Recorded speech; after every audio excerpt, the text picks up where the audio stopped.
in any way, I would say that these things that developed through the ages left some place of unclarity about the position of medicine. Should it be accepted wholeheartedly? Shouldn't it be up to the very late times, say about 200 years ago, one of the great Hasidic sages, Rabbi Nachman of Breslov, was basically very much against consulting doctors. He had a fight against the doctors. He made a very interesting statement that when the angel of death found that he has too much to do, which he cannot do himself, he hired the doctors to do part of his work. Now, again, even that was not wholehearted and complete, not for Rabbi Nachman of Breslov himself, and also not for other reasons. It is even in those times, the same people said that inoculation against the smallpox is something that should be done for every child. Just showing that in some way it basically in later generations there was far more suspicion about medicine, but not a clear-cut theological stand. Anyway, these discussions that took quite a long time are not the mainstream ones, because the mainstream was clear.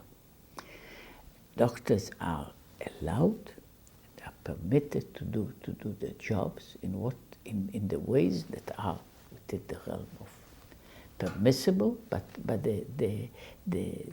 basically they have a really complete freedom to practice their job, and in fact people should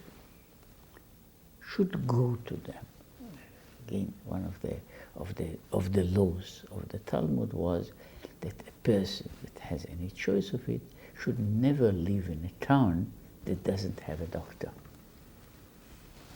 So that is just to say that the place of medicine was quite well established, and for the basic discussion, the basic source of it was connected with a more general and perhaps more general theological view about man with nature, man versus nature.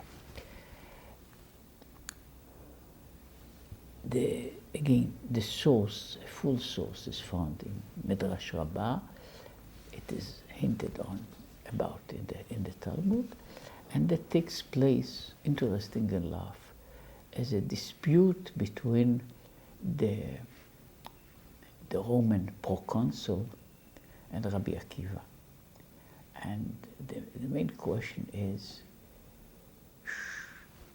that is raised by several people, is that man shouldn't intervene in the works of God. If God wanted somebody to be in a certain situation, he should be kept like this. And the answer of Rabbi Akiva, which is, I would say, mainstream Jewish thought, is basically that the relationship of man and nature is not of man as the destroyer, the harmful agent, but rather the opposite. In fact, it is an assumption that nature is not perfect. But whatever is about nature is something that at best is nature can be perfected. but it is not yet coming to perfection. Therefore, it has different points of difficulty and of harm, and to correct the blemishes in nature is not only something that is permissible, but in more ways it is the duty of man to do.